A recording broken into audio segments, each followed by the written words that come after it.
good morning. I hope you're all doing all right today. My name is Liz and it is my absolute pleasure to welcome you to our service this morning. Whether you worship with us regularly or whether you are joining us today for the first time, you are all so very welcome. And we'd love to know that you're here with us this morning, so please do feel free as the service goes on to make use of the comments down below. We worship an amazing God, a God who loves us and a God who knows us better than ourselves. And so during our worship today, we really do pray that through our songs and our Bible teaching and our prayers, that God will meet with you in whatever way you need him to today. Now, of course, normally it's the point now that I would give you some notices about what's going on this week because, let's be honest, church would not be church if we didn't have at least some notices. But I'm going to go out on a limb and say that there isn't a single person here today that came to listen to notices. Rather, we've come to worship God. And so I'm going to skip the notices for now, if it's okay with you, and we're just going to spend a second or two readying ourselves for worship. So if you're able, can I get into a comfy position, have a little wriggle in the chair, find a position that works for you. Perhaps you might find it helpful if you close your eyes so you're not distracted, but you don't have to. And let us all just be still for a moment as we draw near to worship God. Let us just take a few seconds to remind ourselves why we have come today. Let us listen out for God's voice. Let us remember that our God is a God who speaks even through all the background noise of life around us.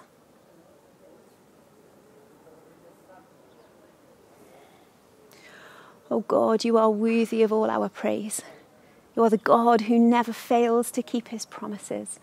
We thank you that the life and the death and the resurrection of Jesus, we see your justice, your mercy, your love and your victory.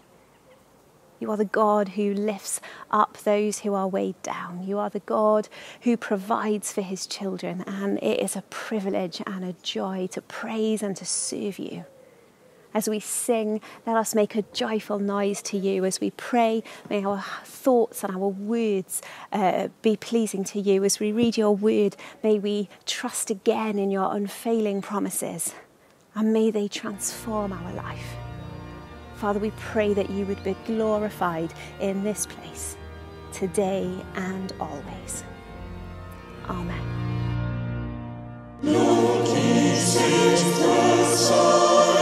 glorious, see the man of sorrows now, from the fight returned victorious, every knee to him shall bow. Crown him, crown him, crown him, crown him, crowns befit the victor's brow.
Jesus takes the highest station, oh,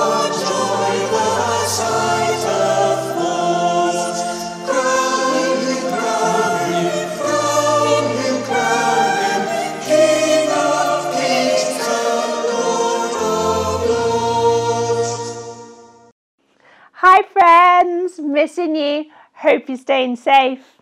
Hi friends. And so today we start to get into some familiar stories in the book of Samuel, but don't switch off because unless you've got this Christian thing totally sussed, then there's so much more that we can still find out about God. Take the verse in today's story, for example. Man looks at the outside, but God looks at the heart. Paul and I are just going to reflect on how our hearts look to God by doing something. We're just going to make a heart stained glass window, and as we do it, we're going to think about how our hearts could look more like God would like. What do we need challenged on? Or encouraged in? Perhaps after today's service, you could make something heart-shaped, not necessarily with a purpose, but as a means of helping you to reflect on today's passage, on what Kai's talk challenges us to do or be, or how the worship helps us to reflect. Dear God, help our hearts to look like the heart you're looking for. Amen.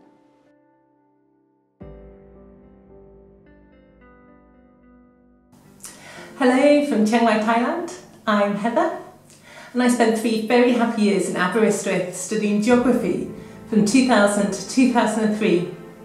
And during those years it was a wonderful joy to be part of St Michael's. And whilst I was there, God started to grow in me a heart for those who've had least opportunity to hear about Jesus and his good news, and particularly the area of East Asia. Since I was last with you, there have been many changes.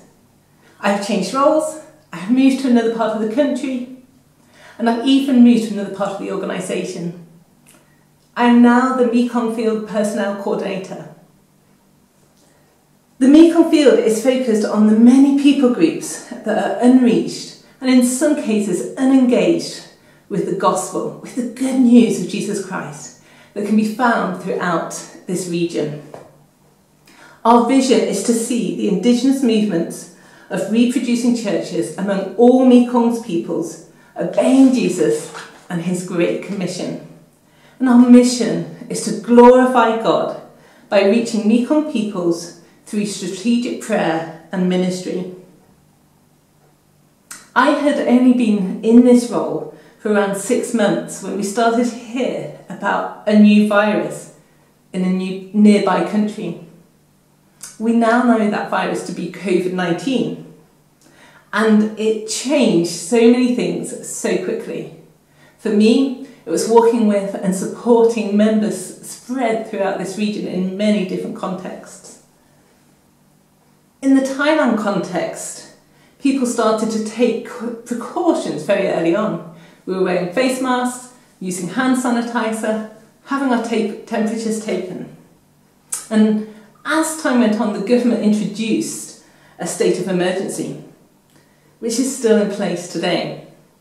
As a result, a number of things were put into place, including the closure of international borders, restrictions on day-to-day life, working from home, and for a while even overnight curfews and limits on interprovincial travel.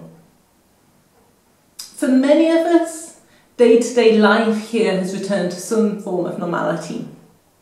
I'm working back at the office and I can do many of the things that I used to do, but we're still wearing those face masks, using that hand sanitizer, having our temperatures taken. But during lockdown, it was a time that was far more intense and busy than I normally would be. I was spending many hours in virtual meetings, and this was at the height of the hot season and the burning season.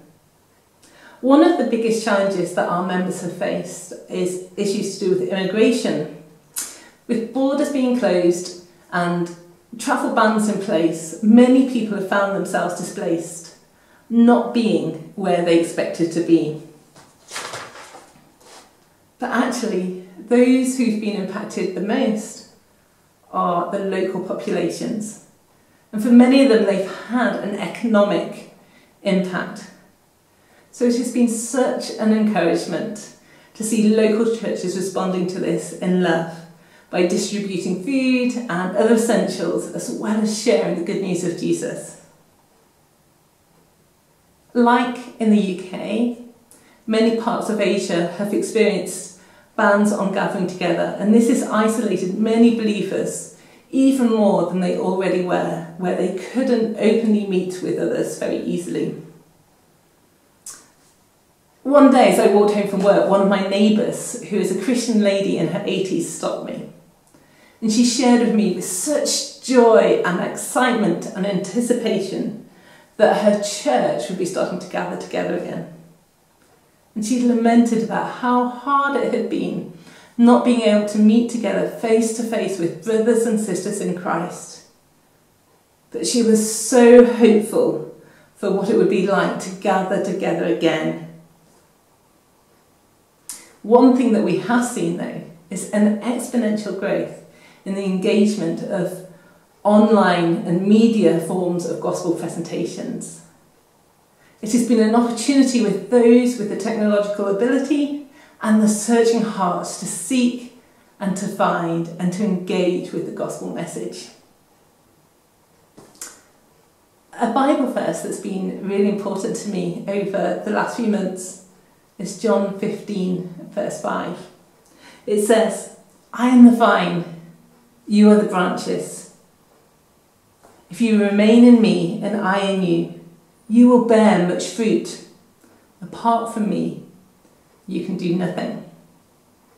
For me personally, this has been an encouragement to continue to seek God and to be in a place of dependency on Him.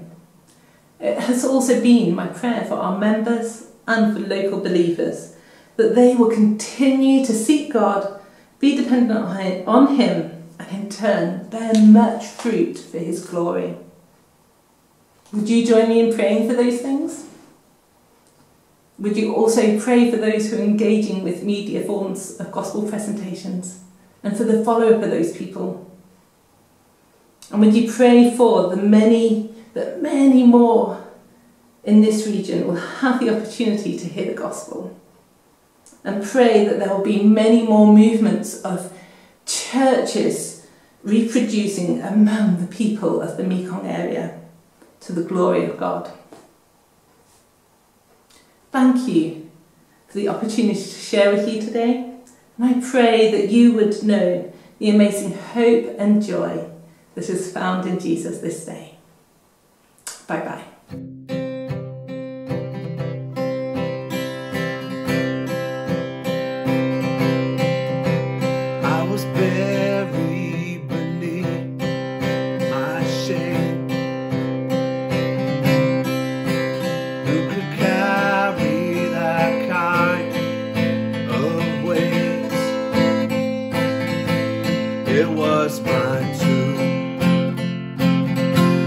Till I met you,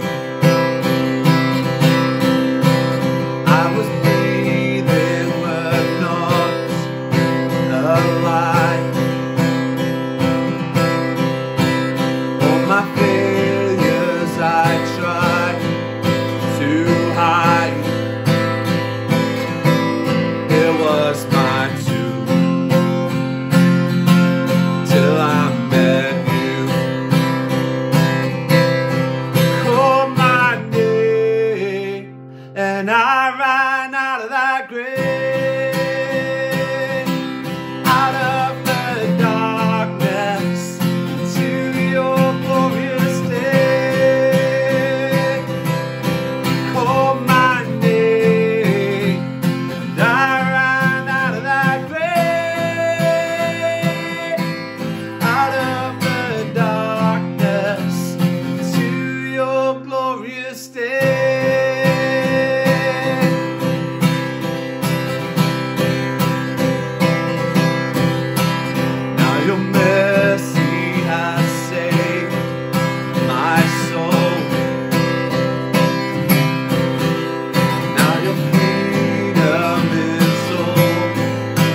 confession and repentance are at the heart of the Christian faith.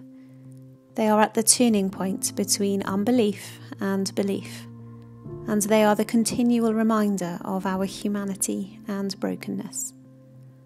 So it is good to remind ourselves in prayer that without the presence of God's Spirit in our lives throughout the day, we are likely to stumble. Confession roots our lives in the love of God, keeps us humble, and enables us to be a blessing to others. So let us confess together. Almighty God, forgive me for the things I have done and not done. Forgive me for the things I have said and not said. Forgive me for the life I have lived and not lived, that I might reflect the image of the one I profess to follow, in thought, word, and deed, and in discovering my true self, draw others into that light. May God, who loved the world so much that he sent his Son to be our Saviour, forgive you and me from our sins, and make us holy to serve him in this world. Through Jesus Christ our Lord. Amen.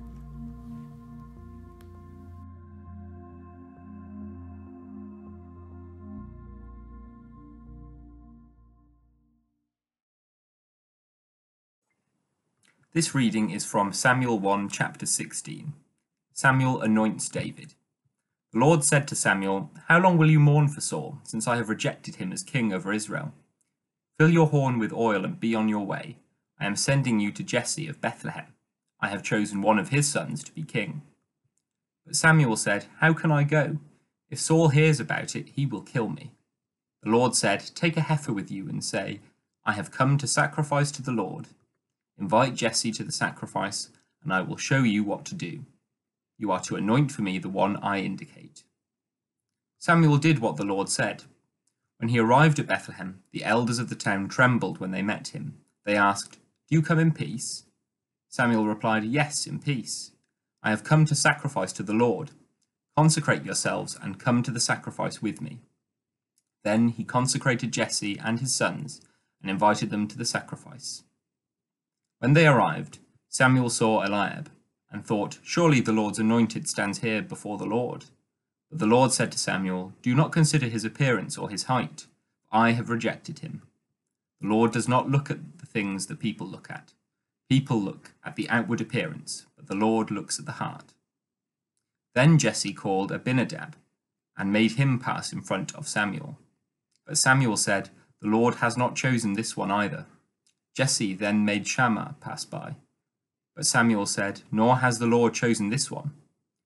Jesse made 7 of his sons pass before Samuel, but Samuel said to him, "The Lord has not chosen these." So he asked Jesse, "Are these all the sons you have?" "There is still the youngest," Jesse answered. "He is tending the sheep." Samuel said, "Send for him. We will not sit down until he arrives." So he sent for him and had him brought in. He was glowing with health and had a fine appearance and handsome features. Then the Lord said, "Rise and anoint him. This is the one." So Samuel took the horn of oil and anointed him in the presence of his brothers. And from that day on, the Spirit of the Lord came powerfully upon David. Samuel then went to Ramah. David in Saul's service. Now the Spirit of the Lord had departed from Saul, and an evil spirit from the Lord tormented him. Saul's attendant said to him, "See, an evil spirit from God is tormenting you. Let our Lord command his servants here to search for someone who can play the lyre. He will play when the evil spirit from God comes on you, and you will feel better." So Saul said to his attendants, "Find someone who plays well and bring him to me." One of the servants answered, "I have seen a son of Jesse of Bethlehem, who knows how to play the lyre. He is a brave man and a warrior. He speaks well and is a fine-looking man, and the Lord is with him." Then Saul sent messengers to Jesse and said, "Send me your son David, who is with the sheep." So Jesse took a donkey loaded with bread, a skin of wine, and a young goat, and sent them with his son David to Saul. David came to Saul and entered his service. Saul liked him very much, and David became one of his armor-bearers. Then Saul sent word to Jesse, saying, "Allow David to remain in my service, for I am pleased with him." Whenever the Spirit from God came on Saul, David would take up his lyre and play. Then relief would come to Saul. He would feel better, and the evil spirit would leave him. Good morning, lovely people, and it is wonderful to be with you again. And isn't it wonderful that today we have this freedom to worship the Lord? And isn't it amazing that we can hear the word of the Lord be read in freedom as well? So let's just pray. Father God, we do thank you for this freedom to praise your name, and we thank you for the freedom to hear your word. And we ask now that you would open our hearts, our minds, our ears and my mouth, that we may hear the things that you want us to hear this day, and that we would follow your call. Amen. When I was in my early 20s and struggling to find a job, I came across a piece of research which should have helped me in that quest. And it suggested that in order to be a success in this world, you needed to have 3 things. And those 3 things, sadly, were beyond your control. Number 1, you had to be tall. When you walked into a room, everybody would notice you. And if you so happened to be hit with a handsome stick along the way and were pretty good looking, that didn't harm either. Secondly, you had to have a good head of hair. People would want to question who your hairdresser was, who your barber was, and what kind of product you were using. How did you get that gleam in it? And thirdly, you had to speak in a certain way, with pronounced English, preferably a la Radio 4. Now, back then and even today, that particular bit of research absolutely grates on me because, well, let's be honest, I'm none of those things. I am short, I am bald, and I'll even admit that I do speak with a little bit of an accent. But if you, like me, find that kind of thing grating, well, there's a lot of encouragement for us in the reading that we have heard from 1 Samuel today. And we pick up the story with Samuel on a journey to Bethlehem. He's already told Saul that his reign as king will come to an end, and he's been tasked by God to go to Bethlehem, to the house of Jesse, to find among his sons who would be the anointed king of Israel. So, and I love my imagination to come into this, Samuel goes to Jesse's house. He knocks on the door, and can you imagine the surprise and delight on Jesse's face as he breaks to him the news that one of his lads is going to be king over a whole nation. And so sure enough, Jesse goes about organising a mechanism in which Samuel can decide and listen to God to determine who should be king. And in my head, this is how this next bit plays out. A little bit like Mr. Bethlehem 1092 BC or an early edition of Take Me Out. One by one, the lads come in, dancing, giving a bit of that, flexing their muscles, kissing their guns, and giving a little bit of banter as to why they would be the ideal candidate as king. And one by one, Samuel prays for them, and the Lord reveals to him that none of them should be king. From the oldest to the youngest brought out in front of him, none was suitable for that position. And now Samuel could well be doubting himself. Jesse, particularly, joy has turned to being gutted. So he looks to him and says, "Look, Jess, mate, I've seen what you've got up the front. Have you got anything hiding in the back for me just to have a look at?" At which point Jesse has to begrudgingly admit, yes, he's got one more son, the youngest, who's a little bit of a dut up the back. Dut being my mother tongue Wenglish for a little bit small. But Samuel says, sure enough, look, get him in, Jess. Let's have a look at the boy. So in comes David. And it is then that he is prayed for. The Lord says, yes, this is him. And Samuel anoints him to be king over Israel. It is a phenomenal story, and the implications are far-reaching beyond this particular chapter in the Bible. David would go on to be the great king of Israel, the great fighting warrior king. He would go on not just to be this great king of Israel, but the greatest king of Israel. Even today, his star is on the flag of Israel. And he would set the way for the coming of Jesus as well. Jesus himself would carry the title of Son of David. So we get to see how important he is. And because we see how important he is, we also see how close it could have been to him not being seen and not being recognised, and the dangers that there were within all of that. And it kind of sums up this really important principle that is in many ways at the heart of this reading, at the heart of this book of 1 Samuel, and one of the key messages at the heart of the whole story of Scripture. And that is, humans look on the outside, but God looks at the heart. On the outside, the other brothers had all the attributes to be a king, but on the heart, David was right.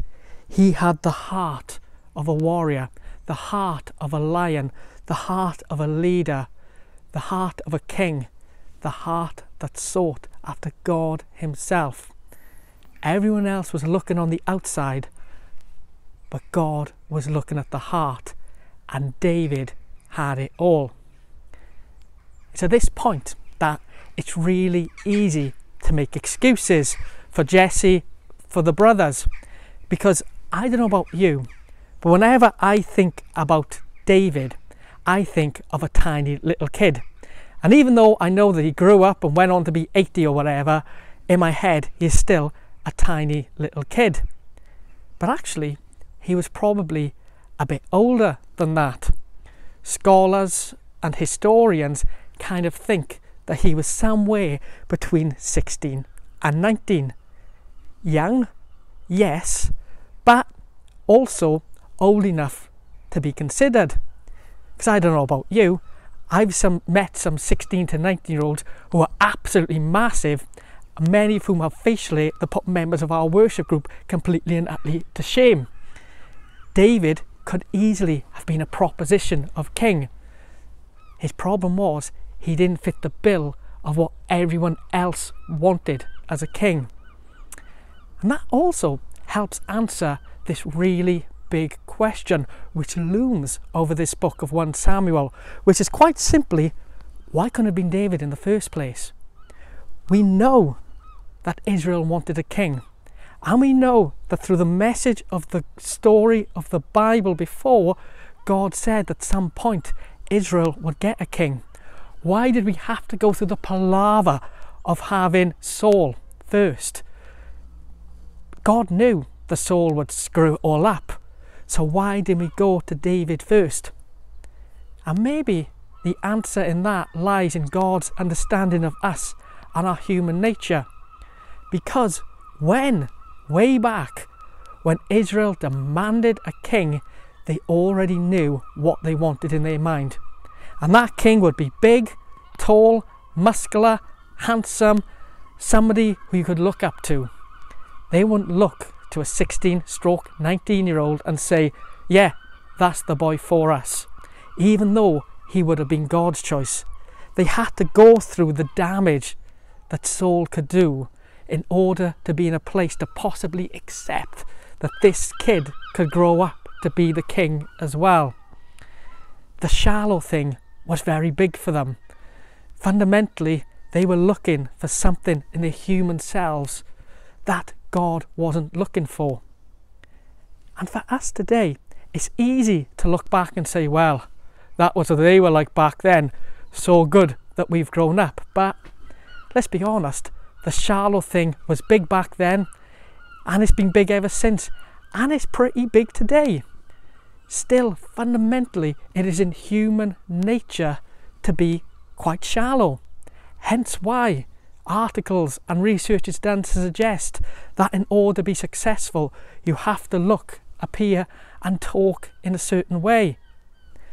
But we cling always on to the promise that man looks on the outside, but God looks at the heart.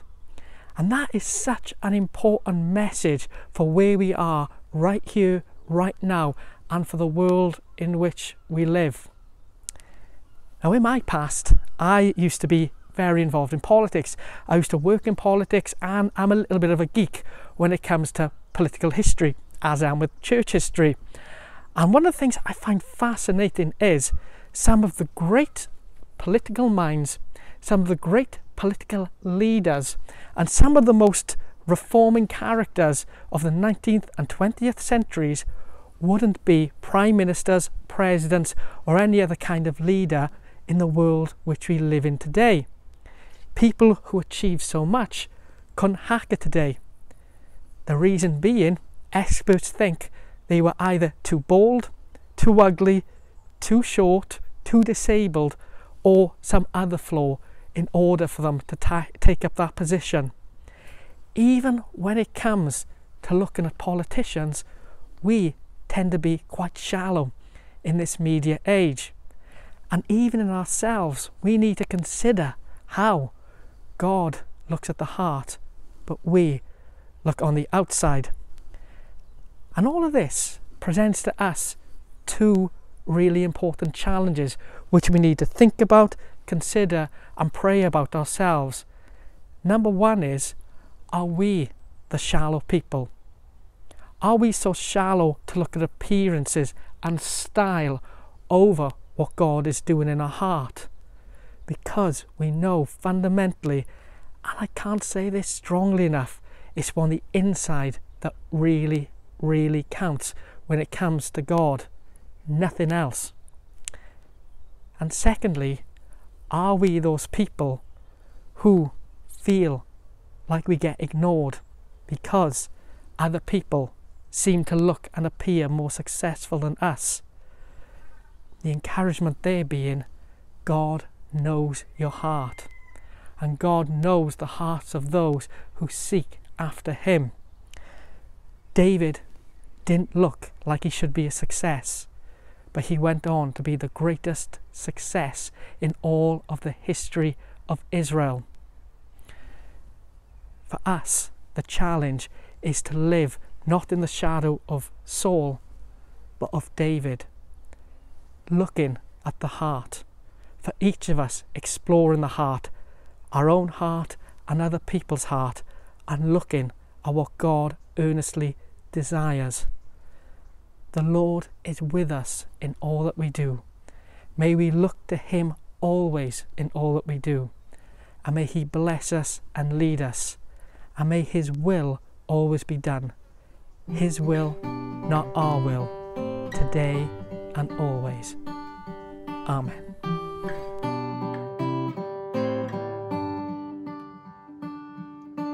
Thank you for the cross that you have carried. Thank you for your blood that was shed. You took the weight of sin upon your shoulders and sacrificed your life so I could live. Now nothing is holding me back from you, Redeemer of my soul. Now nothing can hold me back from you. Your love will never let me go.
in return.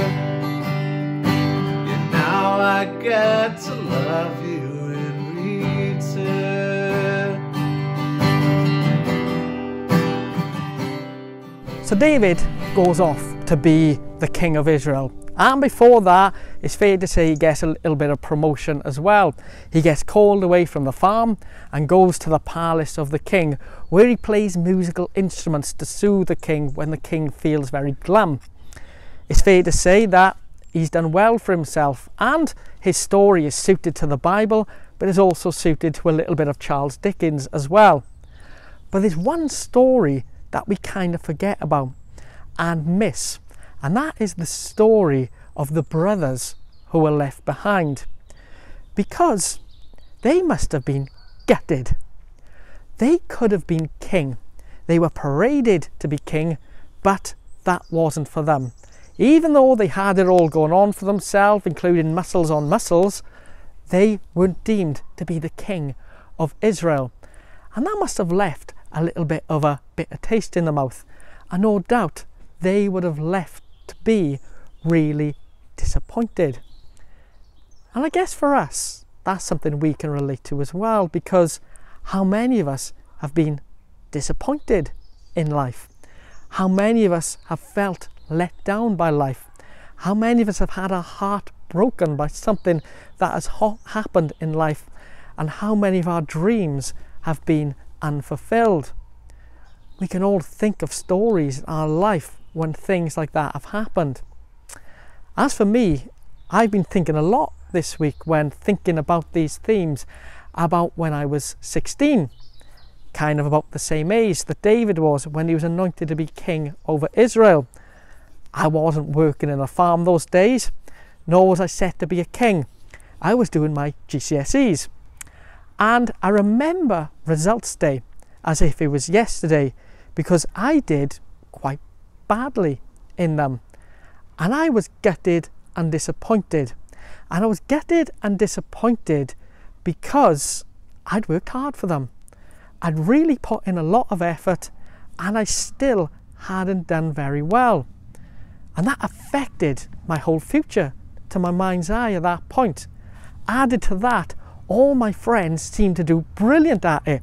And in fact, at that time, they were bragging about how they did so little work, but look how well they did. And that broke my heart even more. You see, for me, when I was in school, I had one dream in my life. And my dream wasn't to be a success in my future. My dream wasn't to be a vicar, I dare say. My dream wasn't at that point to get married and have kids. My dream at that point, quite simply, was to go to sixth form. Because I'd watched people in sixth form and it looked like their life was brilliant. They could miss out on lessons, their life was a dawdle. They were having a laugh, having a good time.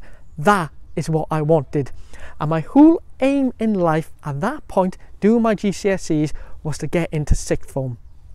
And when I did my GCSEs and did badly in them, I couldn't go to sixth form. And in fact, I went on to FE college, and I carried a bitterness with me for a very long time, because my disappointment turned into something else, and that was jealousy.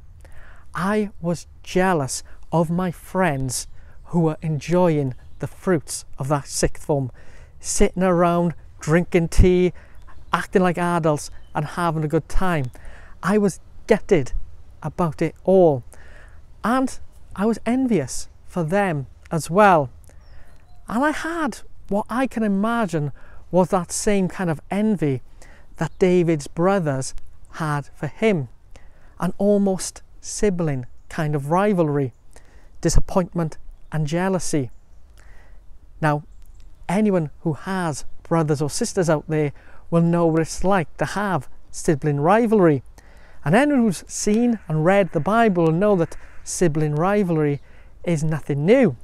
In the scriptures, we have the story of Ishmael and Isaac. We have the story of Jacob and Esau. Of course, there's Joseph, his dreams and his brothers, and that went wrong before it came right again. And we also have brothers from another mother kind of sibling rivalry as well. Look at the disciples who acted like brothers with Jesus. How many times did they fall out? How much rivalry was there between them? How many times were they disappointed when Peter was chosen again? Or John, the disciple who Jesus loved, got a bit of promotion? How much jealousy was there in it all?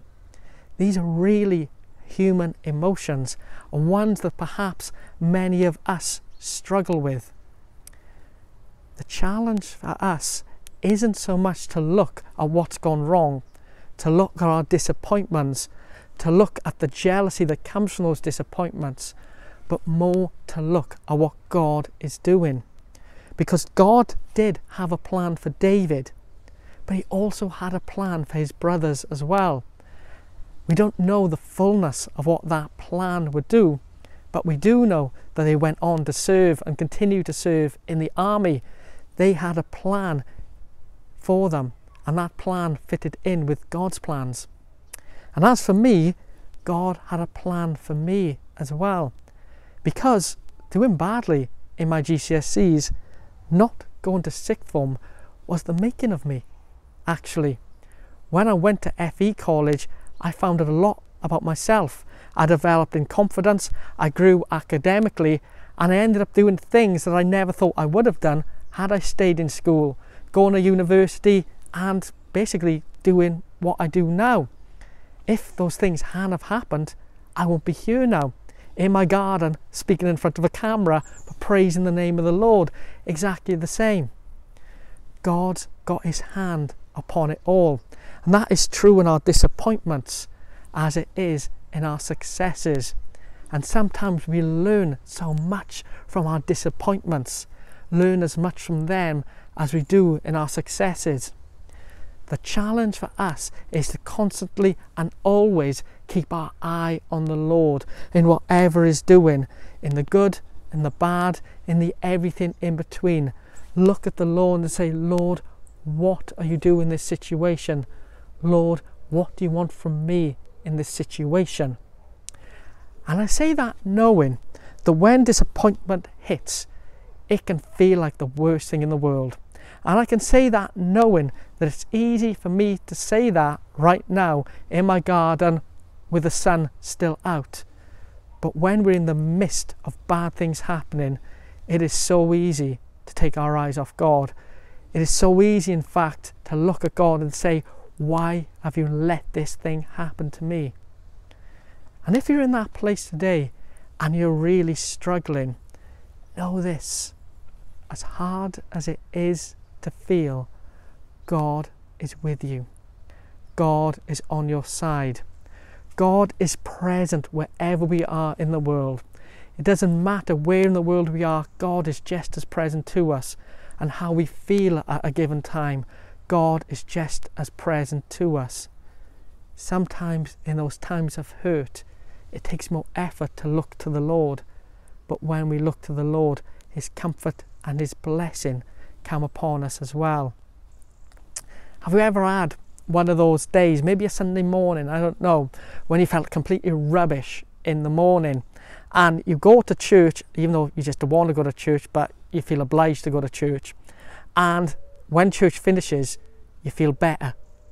Or one of those times when you have to go to something, I do like a prayer meeting, and you don't want to go to the prayer meeting because you go to the prayer meeting because your mate's there and you've got to make a commitment, and you get prayed for and you pray with people and you feel better.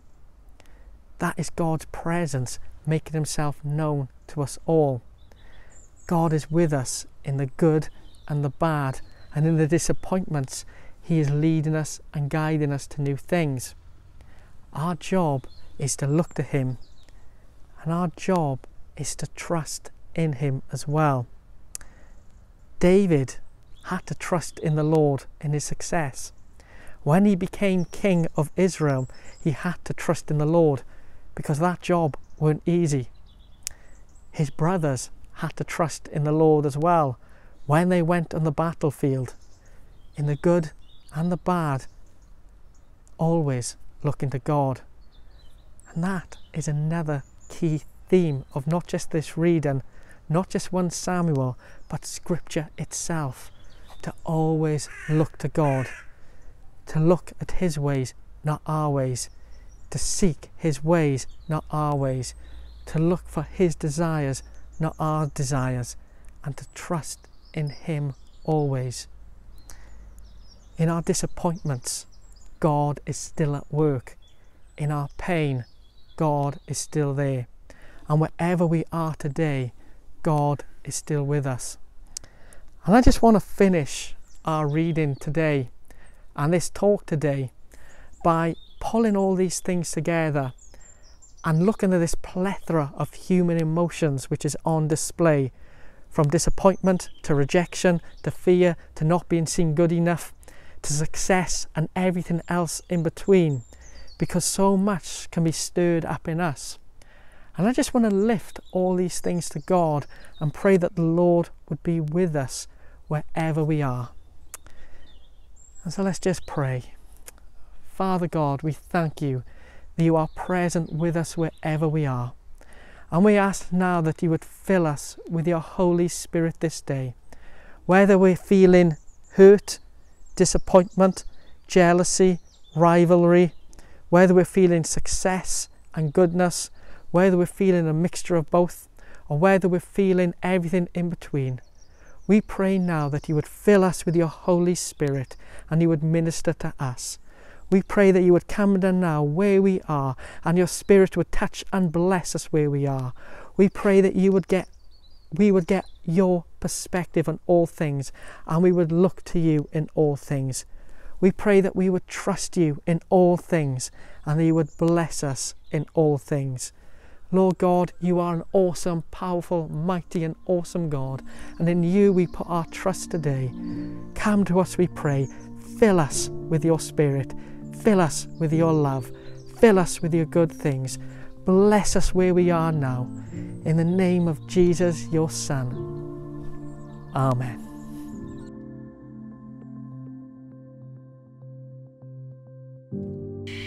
Gadewch i ni nawr cymryd amser i weddio am y byd ac yr eglwys. Let's take time now to come and pray for the world and the church. Thank you, Father, for this privilege of intercession, of being able to come and lay our requests before you, knowing that you hear and that your arm is not too short to save. And because you have said, ask and you shall receive, we come to you boldly and in faith. We ask for grace and wisdom for your church in this season. We ask that for each of us we may guard our hearts, feed our spirits and receive you, Holy Spirit, in increasing measure, that we may keep the fire of our love and faith burning and not grow lukewarm or lazy. Thank you for keeping us connected even though we still cannot congregate together yet. We pray for those who are having greater difficulty in staying in touch, particularly the elderly and the unwell, and ask for your particular grace and comfort for them.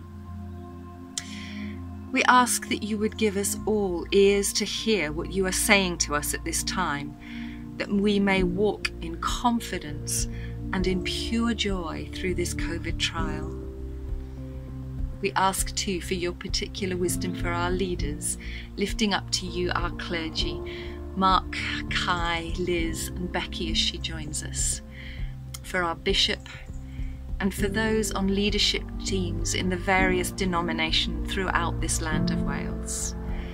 Bless and encourage them with fresh vision, with revelation and direction, and we ask that you would give them clarity and courage as they lead us into this next season. We ask that together we may proclaim Jesus boldly, Jesus our hope, our healing, our Saviour, deliverer and peace. Give us courage to share the message and power of the gospel with those we meet. Thank you for where we see your hand at work in the world, for where the chains of injustice are being loosened and there's freedom for those under oppression. Thank you for the recent highlighting of the Black Lives Matter movement. And we ask you to continue to work to bring about fundamental change in our attitudes, tolerances and behaviours. Thank you for those working for social justice, for the work of IJM, Brave Global, A21 and others who fight against human trafficking, modern-day slavery and racial oppression. Thank you for the freedom that is sown in so many lives because of their courage. We ask for deliverance for those enslaved by debt to corrupt companies working in poor conditions in sweatshops or hard labour. We ask for your mercy, Father. And we ask too for political interventions that would put an end to this sort of economic activity and the slavery of so many. Father, we ask that you would keep us from willful blindness and help us to be aware of these lives when we purchase products such as clothing and masks. Thank you, Father, for partnering with us to bring your kingdom into this world. And as we lay our requests before you, we also lay ourselves before you, that you would inspire us to be the answer to these prayers. Let's end by saying together the prayer that Jesus taught us. Our Father in heaven, holy is your name. Your kingdom come, your will be done on earth as it is in heaven. Give us this day our daily bread, and forgive us our sins as we forgive those who sin against us. Lead us not into temptation, but deliver us from the evil one. For the kingdom, the power and the glory are yours, now and forever.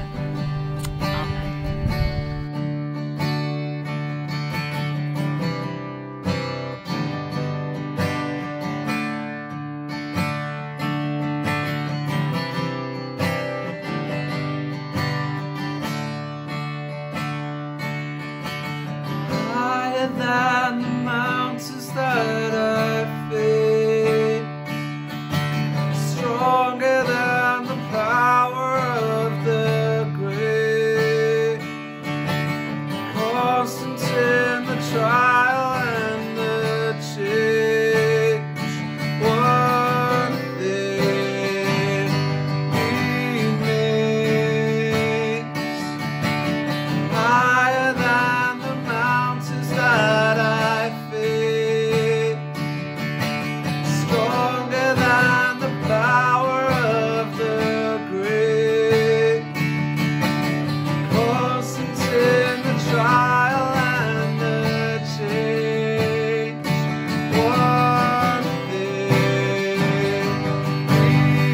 remains, one thing remains.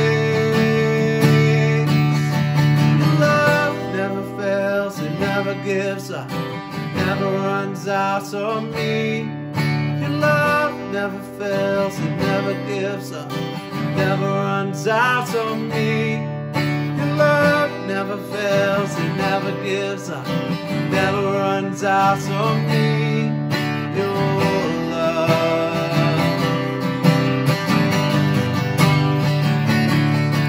And on and on and on and on it goes, and it overwhelms and satisfies my soul. And I never ever have to be afraid, 'cause one thing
never fails, it never gives up, never runs out on me.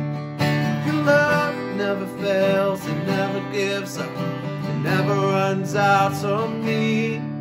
Your love.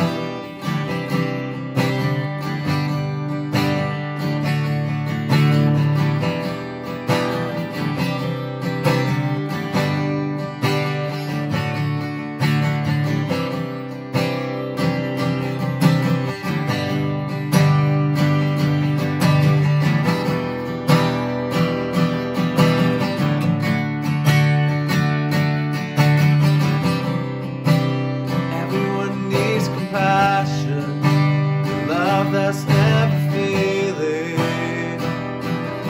Let mercy fall on me. Everyone needs forgiveness, the kindness of a Savior, the hope of nations.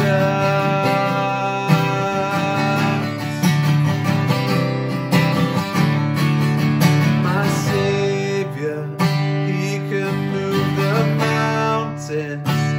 my God is mighty to save.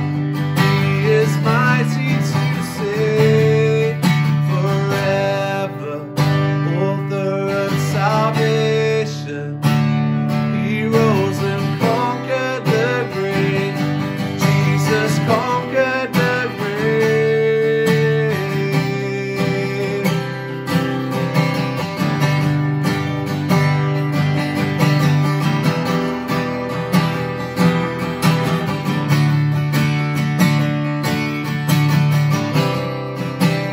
Take me as you find me, all my fears and failures.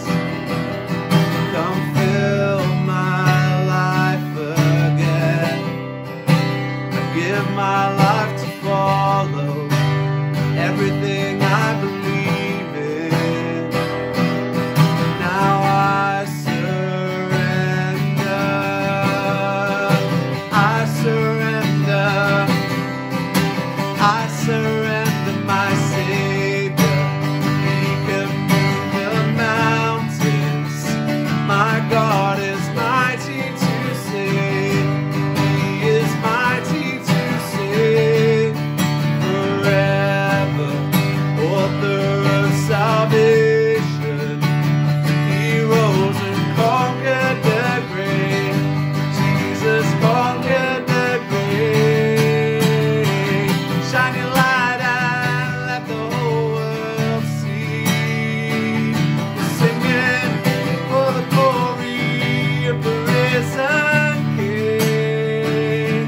Jesus, shine your light and let the whole world see. We're singing for the glory of the risen King.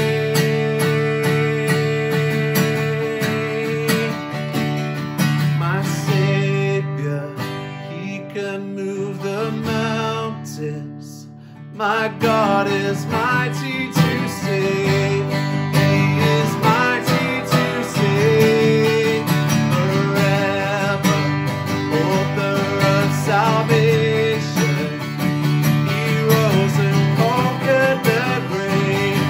Jesus conquered the grave. He rose and conquered the grave. Jesus conquered the grave.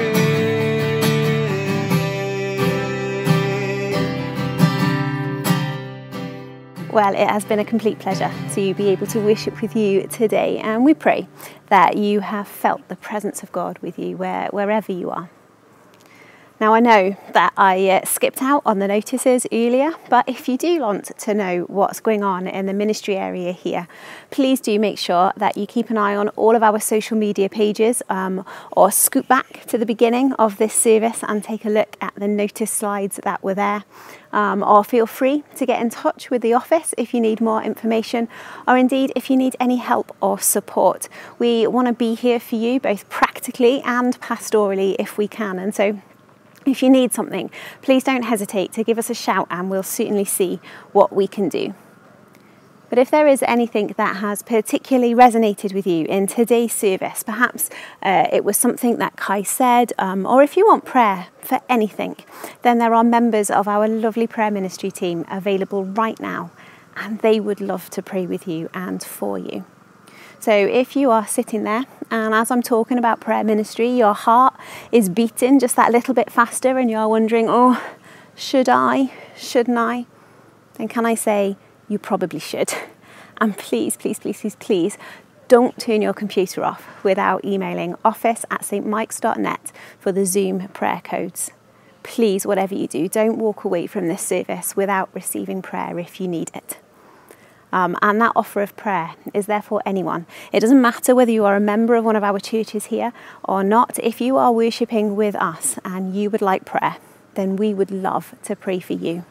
And we'll be here today until about 1 o'clock. But if it is not Sunday or you really don't fancy praying in person over Zoom, then please also remember that you can email us your prayer requests at prayer@stmikes.net and we will get praying for you. Also, please do remember that all your prayer requests are totally and utterly confidential. So, as we wrap up our service, shall we do so with God's blessing? As we have gathered, albeit virtually today, we do thank you, God, that your presence has been here with each one of us. Thank you that we have been fed by your word and refreshed by your spirit.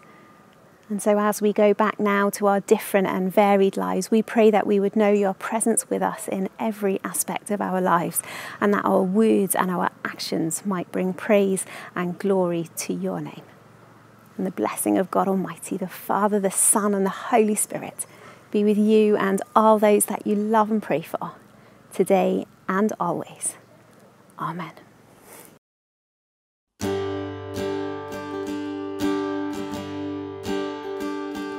Down at ddiwedd ysbryd, gwahoddwn di I symud yn ein plith, yn ein plith.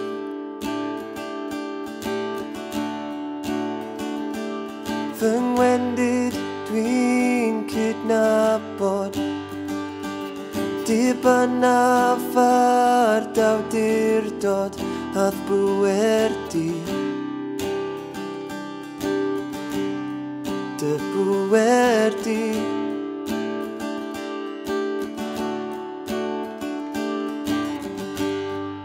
Ysbryd glân llenwan ni, gydath nerth clyw ein cryf, defnyddiau ni I ddod â gogoniant I dy enw di. Defnyddiau ni I ddod â gogoniant I dy enw di.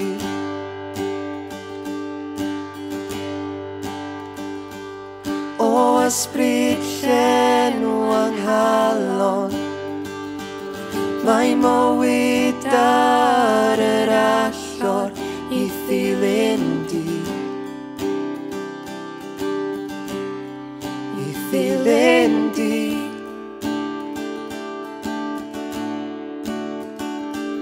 Boed bywyd braf a'i peidio, fy mywyd drwy fy nildio I'th bwrpas di. Dy bwrpas di.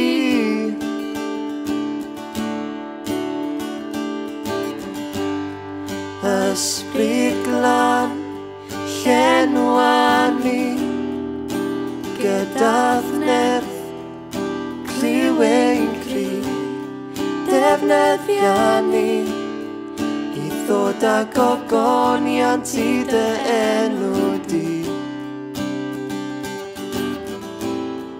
Defnyddiau ni I ddod â gogoniant I dy enw di.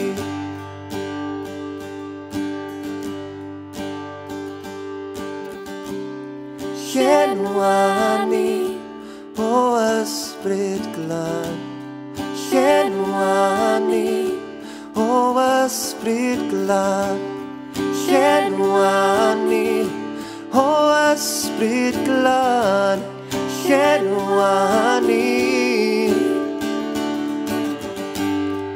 ysbryd glân. Llenwa ni gyda ddnedd clyw ein cryf. Defnyddia ni i ddod â gogonion ti dy enw di. Defnyddia ni i ddod â gogonion ti dy enw di. Ysbryd glân, llenwa ni gyda ddnerth clyw ein cryf. Defnyddia ni i ddod â gogonion ti dy enw di. Defnyddia ni i ddod â gogonion ti dy